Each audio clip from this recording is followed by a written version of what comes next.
In the top stories, teachers' union pleads with ongoing appointments. 2 teenagers charged with murder, and a 13-man Barbados Pride squad is named. Welcome to Nation News for Monday, October 26, 2015. I am Natasha Beckles. No matter where you are in the world, at home or abroad, Nation News keeps you connected with what's happening in Barbados through our website, video newscast, and online e-papers. So stay connected with Nation News.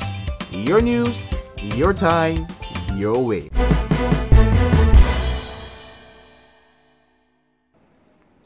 The Barbados Union of Teachers is satisfied that government is finally granting permanent positions to hundreds of teachers. On Sunday night, Education Minister Ronald Jones announced that 200 teachers have already been appointed and an additional 215 will get the same benefit in the next 3 weeks. Another 263 will follow when legislation goes to Parliament. BUT President Pedro Shepherd welcomed the announcement. As you're aware, there are about 900 teachers in the system awaiting appointments, and this is a very significant step. The Barbados of Teachers is extremely proud that this is happening. It is one of the major planks on which we have been canvassing for the last 2 years or so, and I think that we can only say thank you to the Ministry of Education, thank you to the Ministry of the Civil Service for allowing these teachers to be able to have permanent appointment in the teaching service of Barbados and certainly to get on with their lives. As you know that they would have had some difficulty in accessing loans, etc., to build houses, buy land, buy cars, whatever the case is. And I believe that it would have placed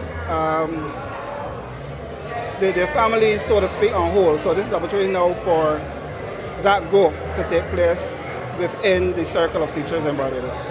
Mr. Jones said it was the first time in the history of Barbados that so many people were appointed in one fell swoop. First time, but everybody has taken that for granted.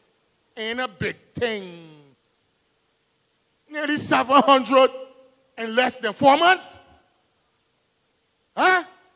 You know what we're talking about? I am telling them to be thankful, but history stands out today because of these efforts on behalf of workers of Barbados, workers in education. So leave me alone. Leave our husbands alone. Minister of Health John Boyd says the long-awaited St. John Polyclinic will open on November 20th. Work on the facility started in the early 1990s, but the project was plagued by technical and financial challenges over the years. In a speech to the Democratic Labour Party supporters on Sunday night, Mr. Boyd said the completion of the clinic is a triumph for the ruling party. That is a victory for the Democratic Labour Party.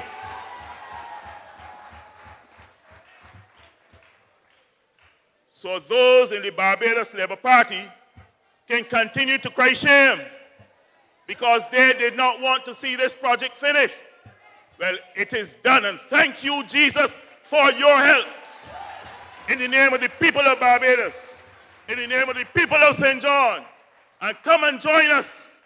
Even if you do not get an invitation as Minister of Health, I am inviting the entire nation to St. John on November the 20th at 4 p.m.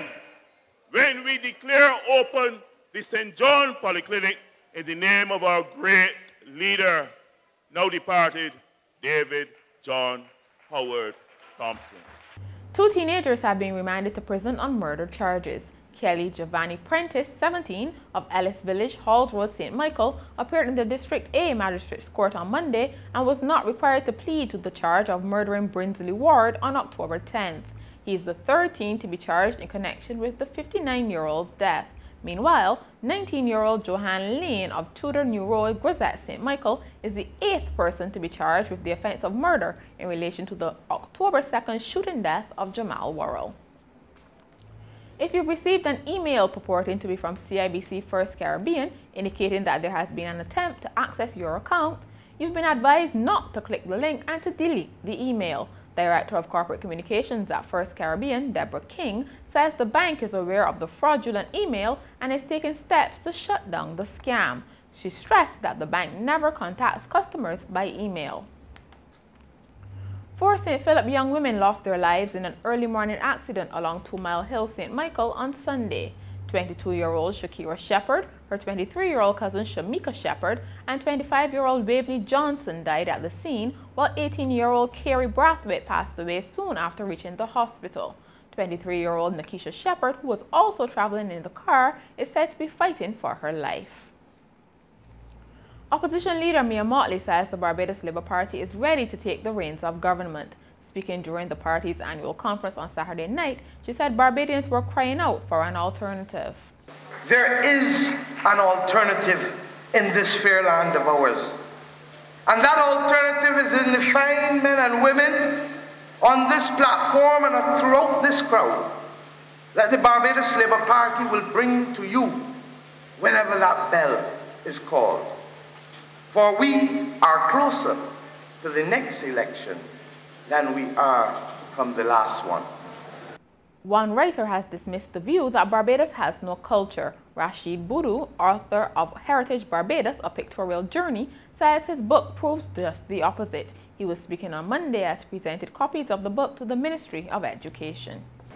And in recording the cultural history of Barbados, for over 400 years we were told as a nation and as a colored nation, because I am of color, this is our nation, that we don't have culture. I beg to differ by this book, but our heritage is our culture. We need more government leaders to embrace the strength of what this country has and stop destroying to rebuild. Stop being historians, because historians speak only of what used to be and what was past. Be artists who paints the moment. Be photographers who archive the history as it is so you can enjoy it as it comes. Barbadian youth will have the opportunity to learn from some of the best musicians in the world, and one student will benefit from a full scholarship to the Boston University Tanglewood Institute. This is all thanks to Spring LLC, the organizer of the Classical Pops Festival, which will be held on December 11th and 12th at Apes Hill Club. Festival Director Michael Aiken made the announcement during a press briefing at Holder's House last week. A student from Barbados will attend BUTI next summer, all expenses paid. It's interesting, it's a very, very, very rigorous program. The way it's going to work is we're going to coach the students down here on the audition process. And they will audition, send auditions up to Boston University, the BUTI, and their admissions committee will select the students independent of anything we say, just like they would any other student. Now, they will choose from whoever submits. We've been guaranteed seats. But of course that student has to be at that level. And that's why we've added master classes so that they understand that BUTI level is not the same as other program levels. In sport, Craig Brathwaite has been named as captain of the 13-man Barbados Pride squad for the first round of the WICB's Professional Cricket League 4-day competition. The Pride will take on the Jamaica Scorpions from November 6th to 9th at Kensington Oval. Coach Roddy Eswick has been added to the management team as the consultant to fast bowlers, and chairman of the Barbados franchise, Condé Riley, said he would be an asset to the squad. Details of the squad and management team are available on nationnews.com. West Indies have lost the second and final test against Sri Lanka by 72 runs. The regional side made a bright start in their chase of 244, but their hopes were dashed after losing 3 quick wickets to the spinners in the morning. Darren Bravo top scored with 61. Scores Sri Lanka 200 and 206, West Indies 163 and 171. And that's Nation News from Monday. For more news, log on to nationnews.com as well as YouTube, Facebook, and Twitter. Remember to pick up your Daily Nation on Tuesday or subscribe to our e-paper. Thank you so much for joining us.